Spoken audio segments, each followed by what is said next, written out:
Assalamualaikum warahmatullahi wabarakatuh.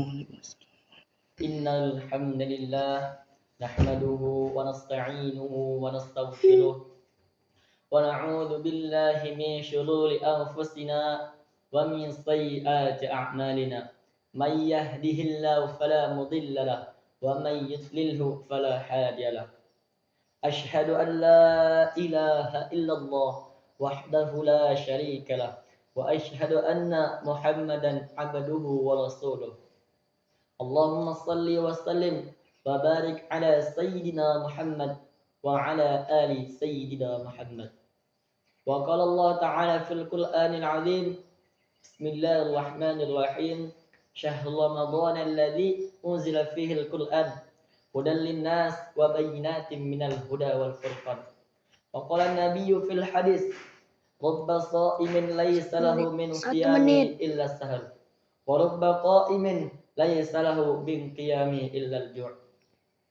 Wa qala an-nabiyyu fi ayatil ukhra thalathatun la turaddu da'watuhum as-sha'imu hatta yuftira wa imamul 'adl wa da'watul mazlum. Shadaqallahul 'azim. Bersyukur kita kepada Allah Subhanahu wa taala karena Allah Subhanahu wa taala telah banyak melimpahkan nikmat-Nya kepada kita. Yang pertama, nikmat kesehatan, nikmat kesempatan. Nikmat kesehatan, kalau kita tidak diberikan Allah nikmat kesehatan, bagaimana kita menjalankan pada bulan yang berkah ini, bulan Ramadan? Yaitu Allah kasih kita nikmat iman dan Islam. Nikmat yang paling besar di sisi Allah Subhanahu wa taala. Nikmat yang mana tidak tertandingi oleh nikmat-nikmat yang lain. Bersalawat kita kepada baginda Nabi Allah Nabi Muhammad sallallahu alaihi wasallam dengan mengucapkan Allahumma salli ala sayyidina Muhammad wa ala ali sayyidina Muhammad. Semoga kita mendapatkan syafaatul uzmanya yaumil masyaqq nanti. Amin, amin ya rabbal alamin. Hadirin wal hadirat rahimakumullah. 2 menit. Sampai sini Allah masih saja memberikan kita nikmat kesehatan, nikmat kesempatan sehingga kita dapat bisa berpuasa pada bulan yang barokah ini, pada bulan yang mulia ini, di mana diturunkannya Al-Qur'an kata Allah, yang di mana di dalam bulan Ramadan terdapat malam yang begitu dahsyat. Doa-doa kita dimustajab oleh Allah Subhanahu wa taala. Dan kita berpuasa pada bulan Ramadan ini suatu keberkahan dari Allah Subhanahu wa taala. Thalathatun la turaddu da'watuhum. Ada 3 golongan doa orang yang tidak akan ditolak oleh Allah Subhanahu wa taala. Siapa mereka? As-shaimu hatta yuftira. Orang yang berpuasa sampai ia berbuka.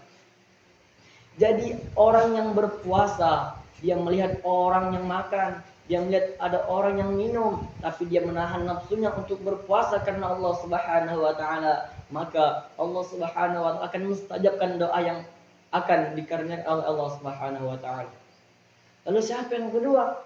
Wa imamul 'adil, pemimpin yang adil. Jadi ketika kita dipilih oleh seorang pemimpin, kita dipilih untuk menentukan semua orang, kita dipilih untuk memimpin semua orang, maka insya Allah kita akan menjalankannya dengan adil, dengan sama rata, tidak ada belas kasih atau belas kasihan. Karena itu termasuk 3 doa golongan orang yang tidak akan ditolak oleh Allah Subhanahu wa taala. Lalu siapa yang ketiga? Lalu yang ketiga, wa da'watul mazlumi. Orang yang terkenal zalimi. Jadi seorang yang terkenal zalimi oleh sahabatnya sendiri dan dia tidak membalaskan dendam tapi malah mendoakan orang yang dizalimi tersebut mendapatkan hidayah dari Allah Subhanahu wa taala. Hadirin wal hadirat rahimakumullah. Jadi pada bulan Ramadan ini adalah bulan yang dimana momentum tepat untuk kita, tepat untuk mengasah, mengabdikan diri kita hanya kepada Allah Subhanahu wa taala. Idza amartum biriyadil jannah, apabila kalian melewati taman-taman surga, falta'u, maka makanlah sepuasnya.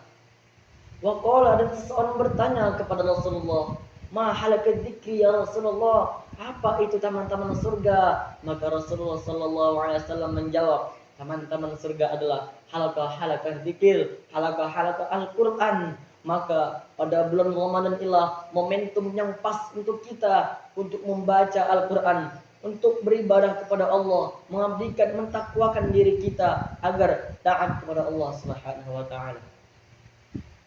Kita berpuasa pada bulan Ramadan, ada suatu perintah dari Allah Subhanahu wa taala. Apa kata Allah? Ya ayyuhalladzina amanu kutiba alaikumus shiyam, kata Allah. Kama kutiba alal ladzina min qablikum la'allakum tattaqun. Wahai orang-orang yang beriman, kata Allah, berpuasalah kalian sebagaimana telah diwajibkan atas orang-orang sebelum kalian agar kalian bertakwa. La'allakum tattaqun, agar kalian bertakwa. Hadirin wal hadirat rahimakumullah. Banyak dari kalangan kita, banyak kali golongan kita yang dia berpuasa tapi ia tidak mendapatkan apa-apa dari puasanya kecuali hanya lapar. Rubba shaimin laisa lahu min siyamihi illa as-sahr wa rubba qaimin laisa lahu min qiyamihi illa al-ju'.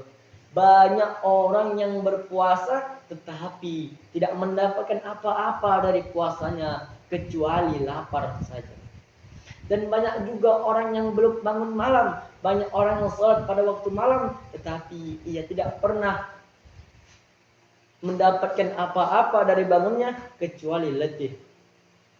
Para ulama menafsirkan 3 hadis di atas sebagaimana yang pertama tentang orang yang berpuasa tetapi pada siang hari ia makan dengan makanan yang haram, ia berbuka dengan makanan yang haram. Lantas ia tidak mendapatkan apa-apa dari puasanya kecuali hanya merasakan lapar. Dan para ulama menafsirkan yang kedua tentang orang yang berpuasa tetapi ia terjumus ke dalam fitnah riba, ia membicarakan keburukan orang lain di belakang. La yuhibbullahu al-jahra bis-su'i minal qaumi illa man zulim wa kana Allah sami'an alima. Lalu penafsiran yang ketiga apa? Tentang orang yang berpuasa tetapi tidak malah menjauhkan dirinya dari maksiat, tidak malah menjauhkan dirinya dari perintahnya Allah Subhanahu wa taala, dari larangan Allah Subhanahu wa taala. Maka ini termasuk dari orang yang berpuasa tetapi tidak mendapatkan apa-apa dari puasanya. Begitu pula halnya dengan orang yang berbangun malam. Ia melakukan bangun malamnya, ia melakukan salat malamnya dengan rasa yang riya, dengan rasa yang pamer kepada kaum muslimnya, yaitu sum'ah, mencari kemasyhuran. Maka daripada itu ia tidak mendapatkan apa-apa dari bangunnya kecuali letih saja. Hadirin wal hadirat rahimakumullah. Ada suatu cerita pada zaman baginda Rasulullah sallallahu alaihi wasallam. Ada 2 wanita yang mana 2 wanita ini sedang berpuasa pada bulan Ramadan. Ia dideritakan oleh Allah Subhanahu wa taala dengan lapar yang sangat dahsyat. Lalu mereka memberitahukan hal itu kepada sahabat radhiyallahu anhu. Lalu para sahabat radhiyallahu anhum langsung memberitahu kepada Rasulullah sallallahu alaihi wasallam. Lalu beliau mengirimkan 2 buah mangkok kepada perempuan tersebut agar dimuntahkan kepada 2 mangkok tersebut. Tampaklah ketika perempuan tersebut memuntahkan isi yang ada di dalam perutnya, nampaklah daging-daging yang sangat segar dan darahnya begitu mengkecukam. Lalu para sahabat radhiyallahu anhum terkejut atas hal itu. Lalu Rasulullah sallallahu alaihi wasallam bersabda, mereka memang makan dengan makanan yang halal, tapi mereka makan dengan perkara yang haram. Maka dari situ kita dapat menguji kesabaran kita pada bulan Ramadan ini dan suatu momentum diri kita agar bisa mengabdikan diri kita hanya kepada Allah Subhanahu wa taala. Dan sampai inilah yang bisa saya sampaikan. Lebih dan kurang saya mohon maaf. Wabillahi taufiq wal hidayah wa ridha wal inayah. Wassalamualaikum warahmatullahi wabarakatuh. 10 menit.